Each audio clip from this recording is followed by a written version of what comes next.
Vamos estudar hoje o capítulo 19 de Jó. Eu fico pensando tanto que a palavra de Deus ela é sempre propícia, sempre oportuna, através do devocional feito pela Zaina, através dos versículos que foram recitados pelos irmãos. E tudo nos leva ao entendimento que nós temos que realmente servir ao Senhor, que Ele é verdadeiro, que Ele é reto, que Ele é justo, que nossas vidas estão nas mãos do Senhor, né? E nós, estudando esse importante livro de Jó, como já falamos nas vezes anteriores, tudo começa com uma provação, não com o pecado, a atitude pecaminosa de Jó.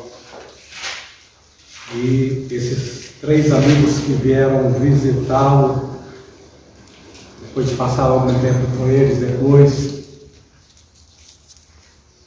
que Jó, no capítulo 3, ele começa a lamentar profundamente a tragédia que aconteceu sobre a vida dele. Seus amigos começam a entender que havia algo diferente na vida de Jó. Que Jó era um grande pecador, era um pecador sem igual. E aí eles começam a tentar provar de todas as formas que Jó realmente era um grande pecador. Isso porque Jó tentava se justificar. Eles achavam que quando Jó se justificava, ele estava acusando Deus de injusto, acusando Deus de injustiça. Eles começam a provar com vários tipos de provas, dizendo que desde os antepassados ninguém nunca viu Deus punido injusto. E por isso ele merecia o que ele estava passando. Eles começaram a falar da natureza, falaram dos antepassados. Eles colocaram várias situações que eles julgavam que provaria que Jó realmente ele era um grande pecador. Então, nós olhamos aqui o capítulo 18, esses homens eles estão assim tão convictos, esses três amigos, Bildade, o segundo mais velho, ele está assim tão convicto da pecaminosidade de Jó. Quando nós lemos aqui, ele começa a fazer uma exposição de tudo aquilo que aconteceu na vida de Jó. Que Jó era um homem que vivia regradamente, era um homem rico, era um homem que tinha de tudo, mas por trás disso ele era um grande ímpio, ele era um homem injusto, era um homem cruel, era um homem terrível, como eles disseram sempre, era um homem adulto, era um homem que se aproveitava dos pobres, um homem que, por causa da sua riqueza, ele não considerava e não respeitava a Deus, e por isso havia um laço diante do seu caminho. E ele, assim, de uma forma assim, muito cruel, ele está dizendo aqui, naquela época, eles não tinham ainda a doutrina do inferno, mas ele, nas suas palavras, para Jó só restava agora o inferno, a destruição total. No versículo 13 do capítulo 2, ele está dizendo: serão devorados os membros do seu corpo, sim, o primogênito da morte devorará os seus membros. O seu corpo será completamente destruído, será completamente devorado. A morte com uma força de um primogênito, uma força total, ela haveria de arvorar da vida dele até que ele perecesse, até que ele fosse completamente destruído. Esses homens que foram chamados para consolar um moribundo, um homem sofrido, um homem que estava passando por essas adversidades terríveis, e eles estão fazendo não outra coisa a não ser molestar completamente. Aqui no capítulo 16, versículo 2, Jó diz que eles eram consoladores molestos. eles tinham a obrigação de consolar, mas eles estavam destruindo, eles estavam arrebentando, eles estavam transtornando aquilo que estava caído, aquilo que estava passando por uma situação assim muito terrível. E o que nós temos lido aqui, isso nós temos que trazer para as nossas vidas. Esse capítulo aqui, ele provavelmente é um capítulo assim mais depressivo do livro de Jó. Essas palavras desses homens, desses pseudos amigos, foram palavras assim tão cruéis, palavras assim tão funestas, perversas, e essas palavras aqui deu praticamente para compor o livro de Jó. Nós vemos aonde o ser humano ele é capaz de chegar assim, com a sua crueldade. Eles distorceram por completo aquelas palavras. Eles não foram pessoas sábias, de forma alguma. E assim eles agem com essa perversidade, com aquele que por muito tempo ele foi os seus amigos. O versículo 1 diz: respondeu Jó, e disse. Jó está respondendo por quê? Porque ele está levando aqui uma sequência assim, muito grande de acusação, que deu para quase compor um livro. Então Jó está respondendo: até quando? Aqui nessa tradução está dizendo: até quando entristecereis a minha alma e me quebrantareis. Em outra versão da NVI está dizendo: até quando vocês atormentareis, esmagareis o meu coração. Vocês estão me atormentando, vocês estão esmagando o meu coração. Até quando isso vai chegar? Até aonde isso aí vai chegar? O que vocês querem com isso aí? Palavras assim cruéis, completamente inapropriadas, palavras completamente assim distorcidas, palavras sem compromisso com a verdade. Já 10 vezes me vituperastes. Algumas traduções vão dizer: vocês me envergonhastes. 10 vezes. Isso está falando desses, praticamente desses 3 discursos, né, que cada um fizeram. Vocês estão me vituperando. Embora, em outra tradução, como está dizendo: olha, eu não posso ter pecado. Mas essa questão de eu ter pecado, se é que eu pequei, ele não está afirmando, ele não está assumindo que ele havia pecado. Isso aí é Deus que vai resolver. Vocês não precisam tomar essa atitude que vocês estão tomando de me acusar, de destruir, porque isso aí não compete a vocês. O que compete a vocês é consolar, ajudar o aflito, ajudar o oprimido, ajudar aquele que está passando por essa adversidade. Isso aí nos leva a entender o cuidado que nós temos que ter com o julgamento, o julgamento, com as nossas palavras, porque nem tudo que nós achamos que é da forma que vem aos nossos olhos, aquilo é realidade.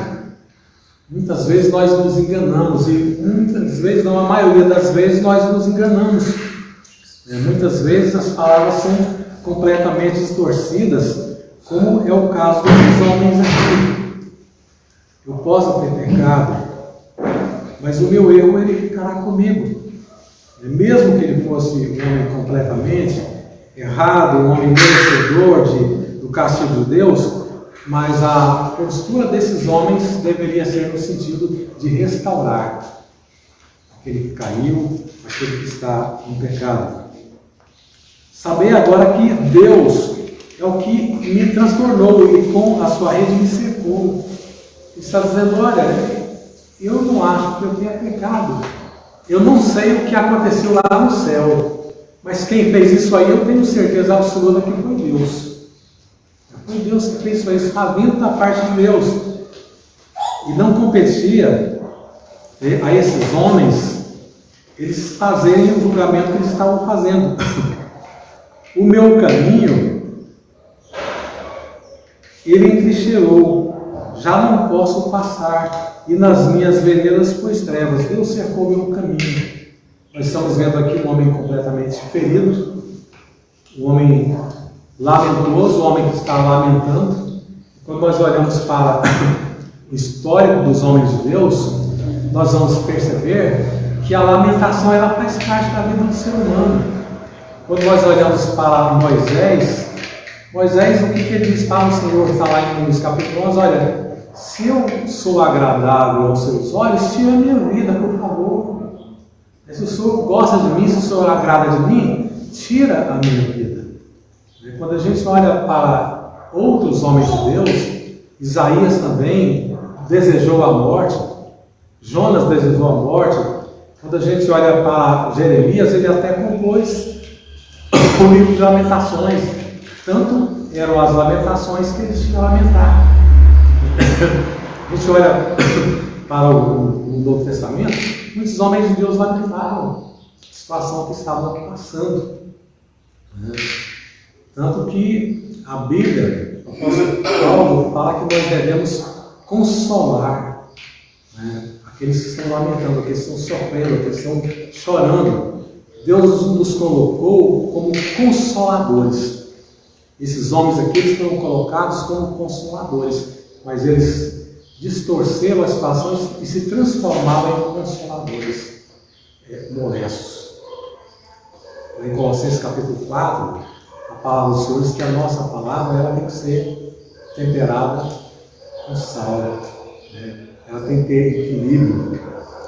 Como é importante a palavra equilibrada.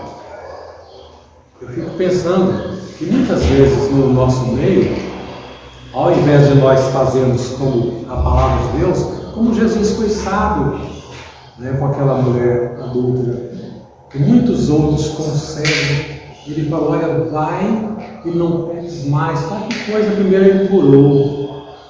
Ele resolveu o problema da pessoa, depois olha, vai e não peques mais, para que coisa pior não te suceda. Assim nós vemos na trajetória assim, dos apóstolos, servos de Deus.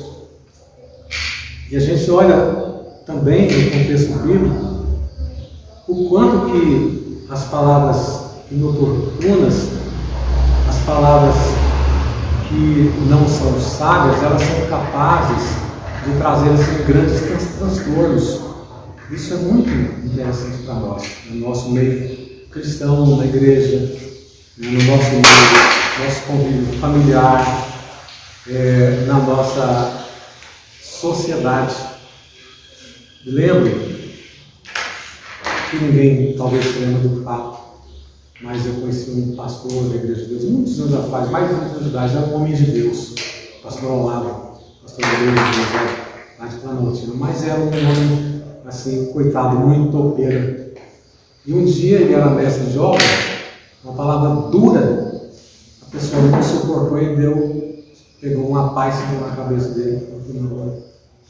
A palavra é um homem de Deus, palavra assim, inoportuna, palavra que não é sábia. E a gente vai olhar nessa trajetória, eu estava analisando algumas situações, como por exemplo, a situação de Jacó, Paulo de sabedoria, quando a filha dele foi deplorada, ela errou, saiu, foi andar onde não devia, e a mulher acabou sendo deplorada. Mas o rapaz que fez isso falou para o pai, olha pai, o pai dessa moça, eu quero casar com ela, me agradei dela. O pai humildemente vai atrás de Jacó, olha, pede dote, pede tudo que vocês quiserem, simplesmente quero aparentar com vocês. Jacó se calou, a Bíblia diz, está lá em Gênesis 24, Jacó se calou, tinha a responsabilidade de resolver o problema, se calou, ficou esperando. Quando o Espírito chegou, ele foi lá e detonou com todos os filhos. Os filhos, quando aquele homem chegou humildemente e implorando, pedindo a mão da moça casamento, pode pagar o dote, falsamente concorda com aquela situação e depois vão lá e mata uma cidade inteira. Palavra assim muito triste. E muitas outras situações, assim que nós vemos na Bíblia, situações como desses homens que estão aqui para o nosso aprendizado. A gente percebeu o estrago que eles fizeram diante de um homem temente a Deus, diante de um homem obediente, diante de um homem que não merecia essas palavras, a ação desses homens.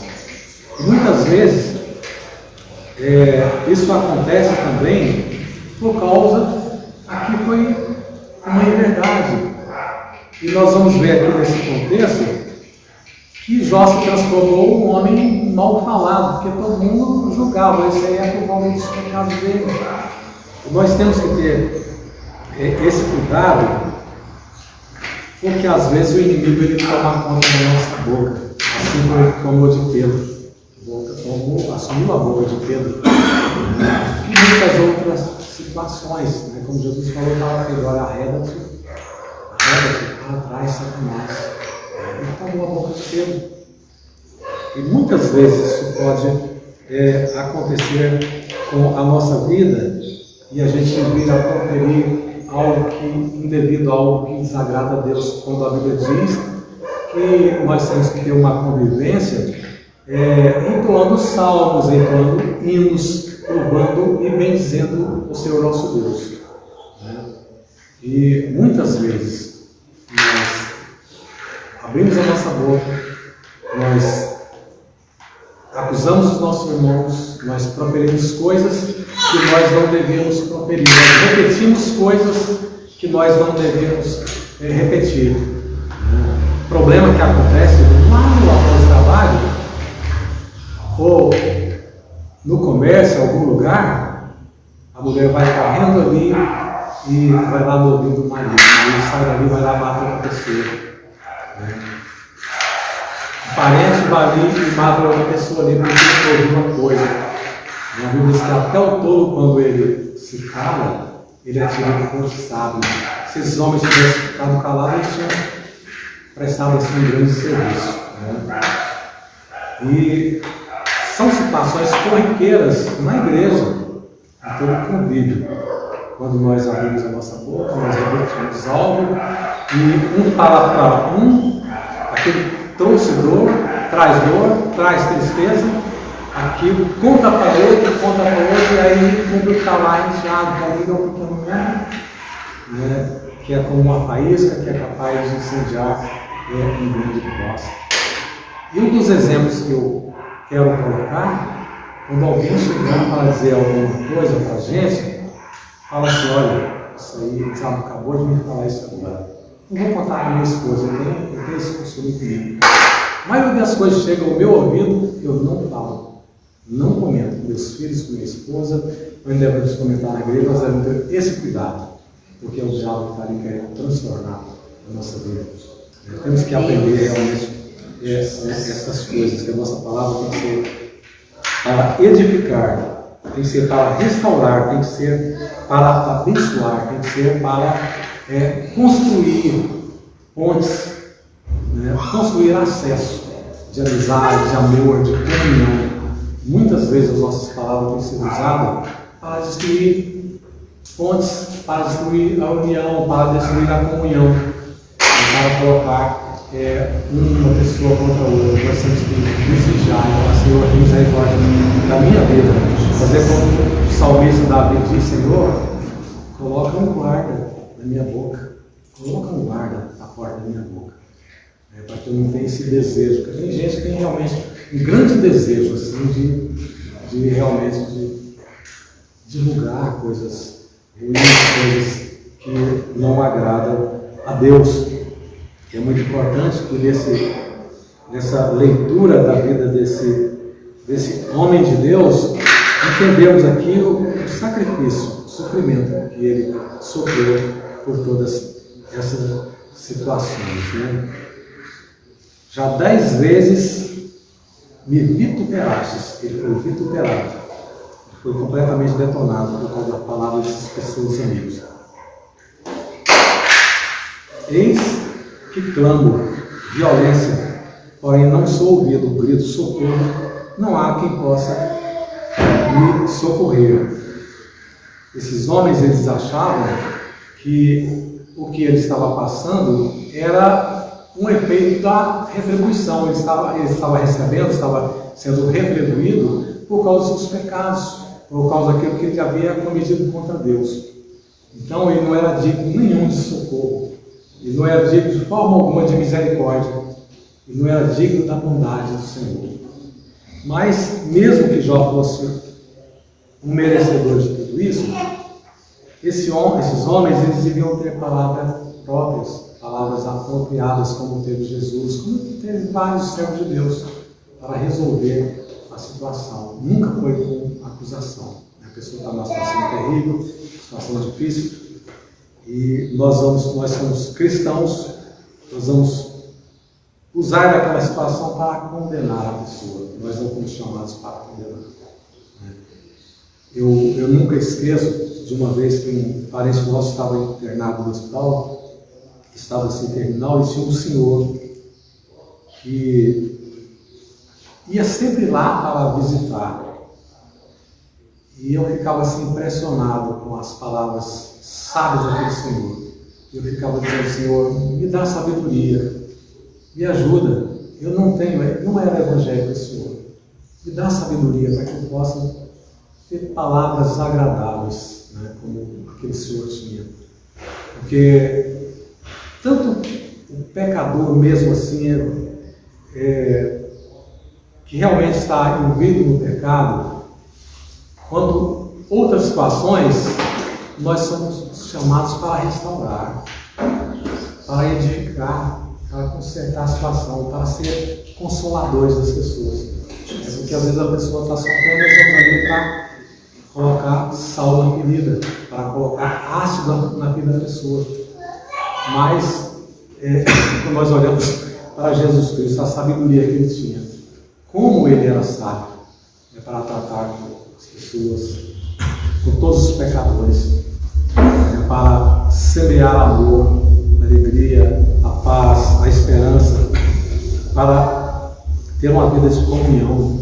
Ele era acusado porque ele ia na casa do fariseu e ele comia com o fariseu. E o que ele dizia: olha, esse homem aí não é Deus não.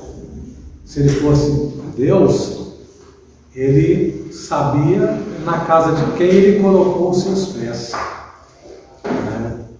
Jesus, uma certa vez, ele diz: olha, eu não vim buscar os salvos. Em outras palavras, eu vim buscar vocês que estão lá em cima. Vocês se julgam lá em cima. Eu vim buscar os perdidos mesmo. Eu vim comer com eles, eu vim beber com eles, eu vim conviver com eles. É muito importante nós temos esse sentimento. O meu caminho ele entrincheirou, já não posso passar, e nas minhas veredas pôs trevas. Está dizendo, no seu lamento, está dizendo: olha, oi Deus. Ele tinha convicção que aquilo ali não vinha de outro lugar, aquilo ali tinha uma permissão de Deus. Ele entrincheirou, ele me cercou, e eu não tenho como passar. Porque na vida de Jó, ela aconteceu, como nós já falamos, de uma forma assim tão repentina. É como um prédio muito alto aí, que eles colocam explosivo, e os engenheiros, os técnicos vão lá, colocam aquele explosivo, e ali com um botão eles detonam. E está todo mundo olhando para aquele prédio ali, assistindo a televisão, ao vivo de longe ali. Apertou o botão, virou poeira a vida de Jó instantaneamente. Então esse homem aqui, ele está fazendo tudo que ele pode fazer, lamentar. Ele está lamentando a tragédia que se abateu na vida dele. Da minha honra me despojou, tirou-me a coroa da minha cabeça, quebrou-me de todos os lados e uivou, arrancou a minha esperança como a uma árvore. Jó, assim como todo homem, ele tinha a expectativa de ser honrado. A Bíblia diz que mais vale o bom nome do que as muitas riquezas. Ninguém quer ver o seu nome virar lixo, né? Virar pó, como aconteceu aqui com Jó. Né? A esperança dele era envelhecer, ter muitos amigos, a sua família ao redor, está de cabelo brancos ali, velhinho, com seus filhos, seus netos, seus irmãos, seus amigos, porque nós somos dependentes de comunhão. Precisamos uns dos outros. Semana eu recebi a visita de algumas pessoas da minha família, mas como é importante. Ontem à tarde eu fui visitar família amiga lá próximo do Valparaíso, mas como é importante passar a tarde em comunhão, como é muito importante. Outra semana, se por acaso não achar de outro amigo, isso é de Deus. Deus nos criou para isso, para a comunhão. E Jó está sentindo aqui essa tragédia que se abateu na vida dele, sem amigo, sem familiar, sem ninguém, sem saúde, sem nada.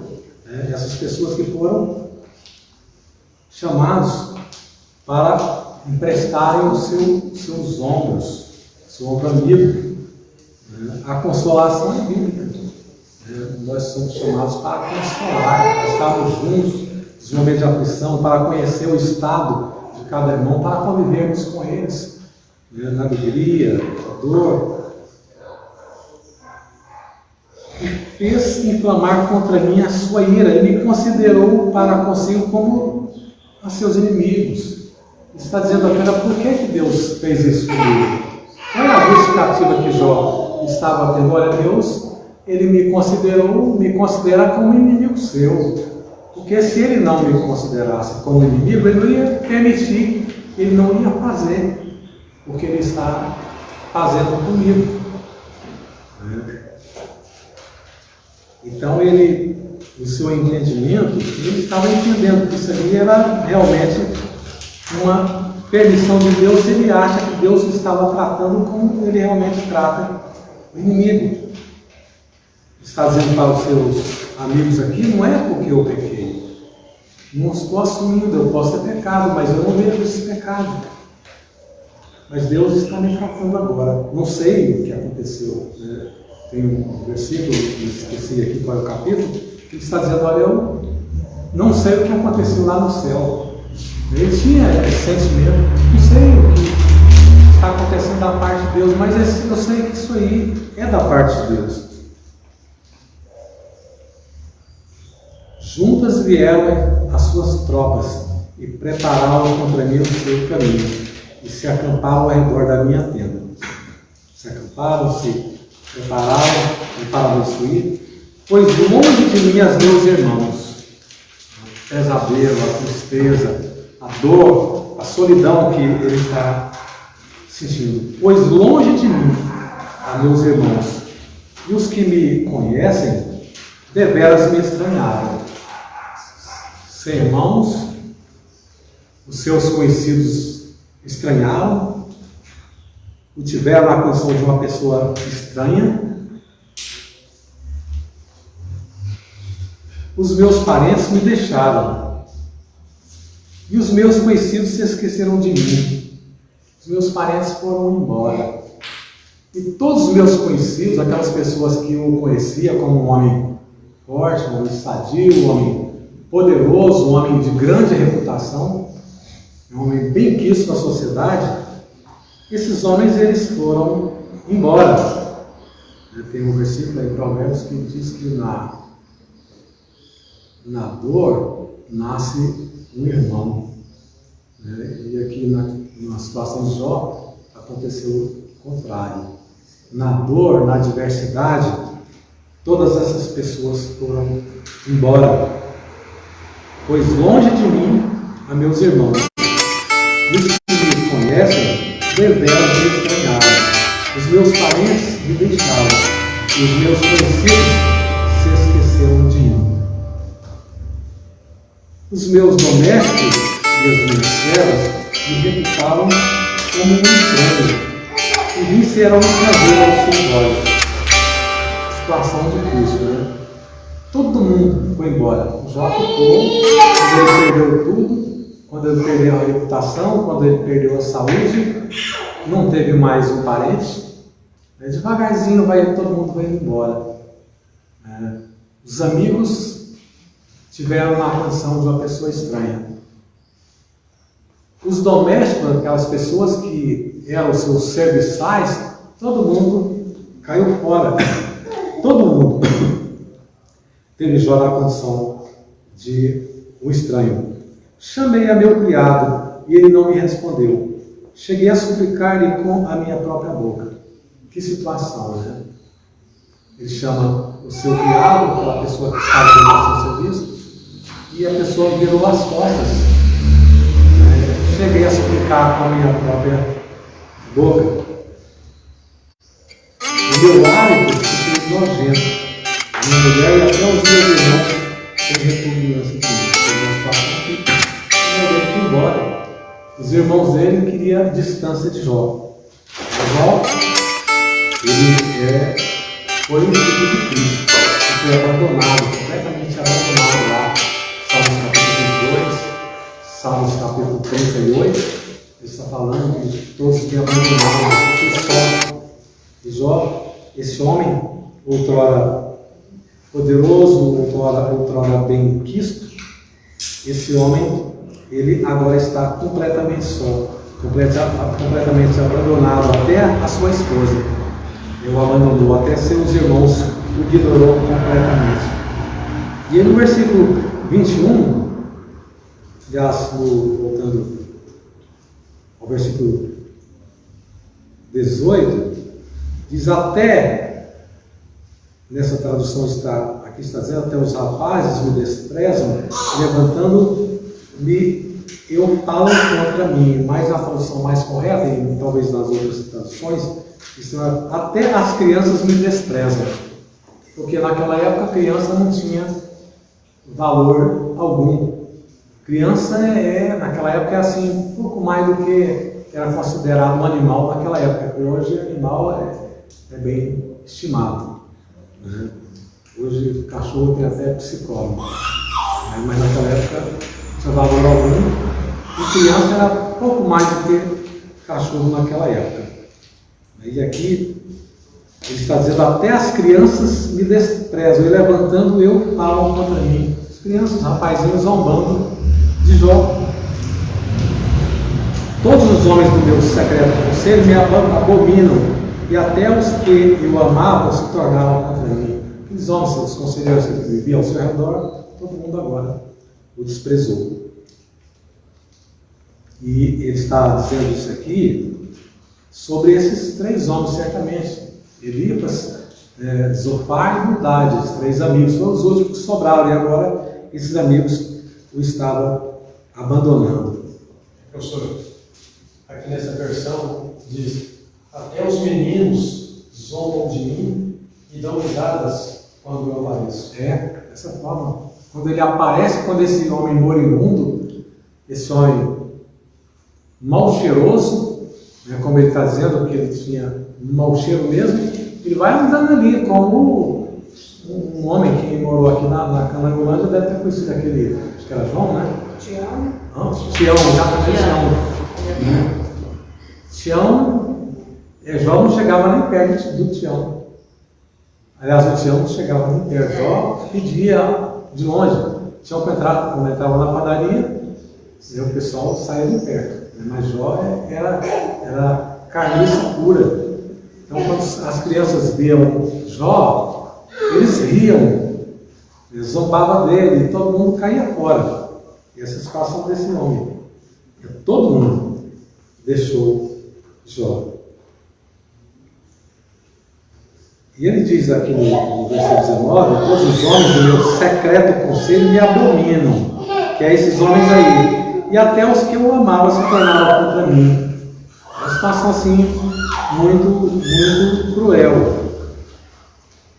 O versículo 20 diz, os meus ossos se apegaram à minha pele, e a minha carne,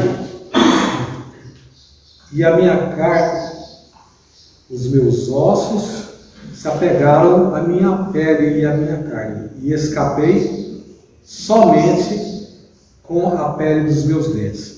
Ou seja, ele virou uma pessoa igual ao pessoal da Etiópia, morria daquela forma. Jó ficou couro e osso. Mas ele fala uma coisa aqui muito importante. Escapei só com a pele dos meus dentes. Só a boca de Jó ficou funcionando. Porque Deus permitiu que o diabo ele tocasse no corpo todo de Jó. Aliás, Deus não permitiu. Inicialmente Deus não permitiu. Deus permitiu que ele tocasse nos seus bens e tudo que ele tinha. E depois, por fim, aí o diabo diz, olha, pele por pele, né? O homem faz tudo pela sua vida. E aí Deus permite que ele tocasse na pele, no corpo, na saúde dele. Mas o diabo ele fez tudo que ele podia fazer. E aqui ele não toca, curiosamente, ele não toca somente na boca de Jó. Será por que ele tocou, deixou a boca de Jó perfeita? Jó virou uma carniça. Jó andava ali se arrastando, podre.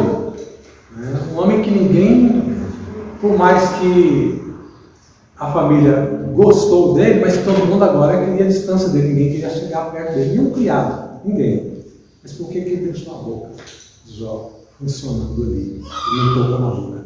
Para que ele amaldiçoasse contra Deus, para que ele viesse falar contra Deus, para que ele viesse proferir aquilo que desagradasse a Deus. Então ele deixou estrategicamente a boca de Jó funcionando.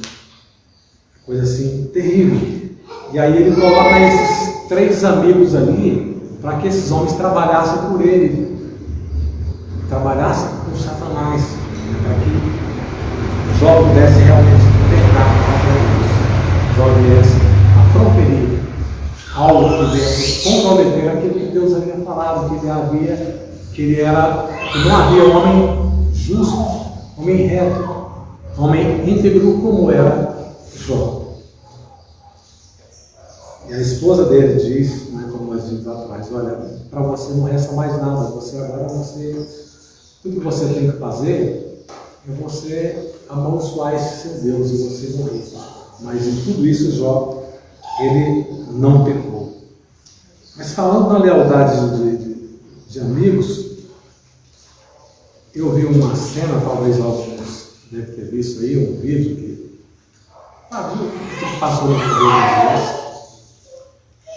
algo assim que me chamou a atenção. Um macaquinho, vocês falam, eu mandei o vídeo para o pastor Joel. Não deve ter visto. Uma macaquinha foi atropelada lá no parque da cidade. E o macaquinho, quando viu aquilo ali, os carros passando, ele correu, ela morreu.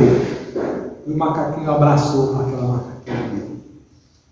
E as pessoas chegaram, e por nada a macaquinha queria soltar sua mãe, o amiguinho, o irmão, alguma coisa que estava ali. Um exemplo assim tremendo. E aí, eu estava lembrando o exemplo de um menino na guerra lá do Japão, quando soltaram aquela bomba. Aquele menino perdeu o seu irmãozinho numa bomba, foi estraçalhado na bomba. Ele pegou o corpo do seu irmãozinho, colocou nas costas e foi caminhando, levando o seu irmãozinho para ser sepultado no outro lugar. O soldado, não, joga ele aí, joga, não. É muito peso, não é peso, não é meu irmão. É meu irmão. E muitas vezes nós destruímos sem misericórdia alguma. Nós destruímos as pessoas. Nós não vemos o exemplo da natureza, não vemos o exemplo dessas pessoas, não vemos o exemplo de Cristo. Nós estamos prontos para destruir. Então são situação desse homem aqui muito dolorosa. A gente não pode. Eu leio essa história em diversas traduções para que eu possa entender. E quanto mais eu leio, eu fico pensando, esse homem sofreu demais da conta. Sofreu. Ninguém quer estar na pele desse homem. Esse homem deu um ombro amigo da esposa, do irmão, do pai, que ele tinha pai aqui, o pai se mandou, os amigos, todo mundo. E as criancinhas ali zombaram desse homem. Mas em toda essa dor, em toda essa situação, nós temos que realmente aprender. Porque são coisas que são pontuais, são coisas que existem. Lá no Novo Testamento, nós temos um tremendo exemplo assim, de lealdade, de amizade, de amor. O apóstolo Paulo estava no corredor da morte, estava ali para morrer. Ele já sabia que ele ia morrer, ele sabia que os seus dias estavam findados. Porque ele disse: combati o bom combate, terminei a carreira e guardei a fé. Não tinha mais esperança, ele sabia que não ia sair vivo dali. Ele diz: olha, todos me abandonaram. Pessoas que eram meus leais amigos, pessoas que conviveram comigo, estavam comigo, foram pregadores, foram homens do evangelho, todo mundo foi embora, todo mundo se mudou. Só quem estava com ele lá era Lucas, porque Lucas era médico e precisava do médico. Ele fala de um homem, está lá no livro de 2 Timóteo, capítulo 2, versículo 15 a 18. Ele cita, os irmãos leiam a história desse homem, Onesíforo. Ele fala: olha, que Deus se lembre disso, do que ele foi comigo e não teve vergonha das minhas algemas. Ele veio a Roma, ele me procurou até achar, ele me consolou, ele esteve comigo. E aí Paulo mostra o exemplo desse homem, o que ele fez com ele. Não esqueça disso, que Deus tenha misericórdia da vida dele por tudo que ele fez comigo, naquela situação ali. Gamers, meus irmãos, nessa situação que nós estamos vendo aqui, Jó ele vai proferir, talvez aí um versículo assim que, pelo menos eu acho, mais importante. No versículo 25. Depois de tudo que seus amigos falaram, depois de tudo que aconteceu com ele tinha uma esperança assim muito viva. Ele pede a seus irmãos para compadecer dele. Versículo 21. Compadecei-vos de mim, amigos meus, compadecei-vos de mim, porque a mão de Deus me tocou.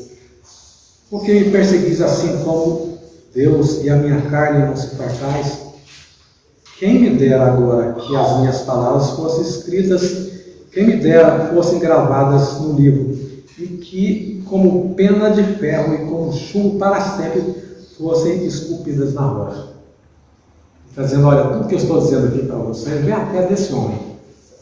Tudo que eu estou falando para vocês aqui, eu sei que eu vou morrer, como o apóstolo Paulo falou. Não tem esperança nenhuma mais nessa vida para mim. Mas eu gostaria que o que eu estou falando aqui fosse escrito numa rocha, porque aquilo que é escrito numa rocha não tem como apagar.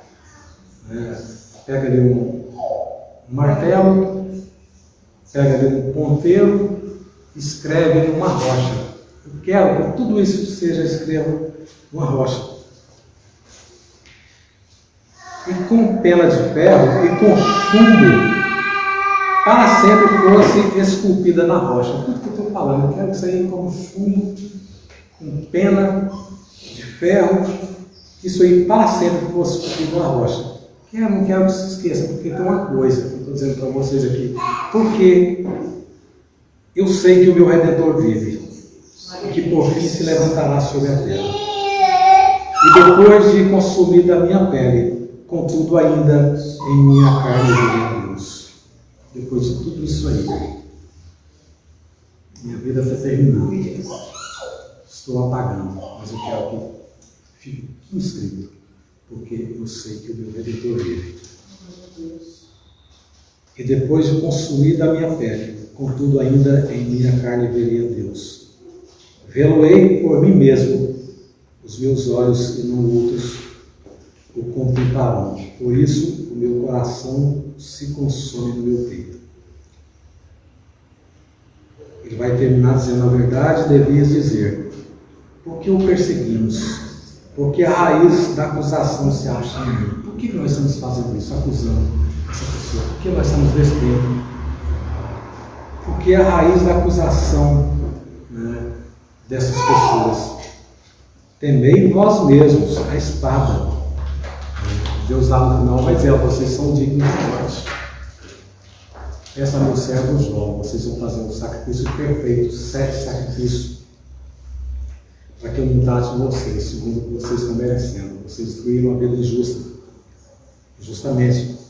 temei vós mesmos a espada, porque o furor traz os castigos da espada, para saberdes que há um juízo. Vocês têm que saber isso aí.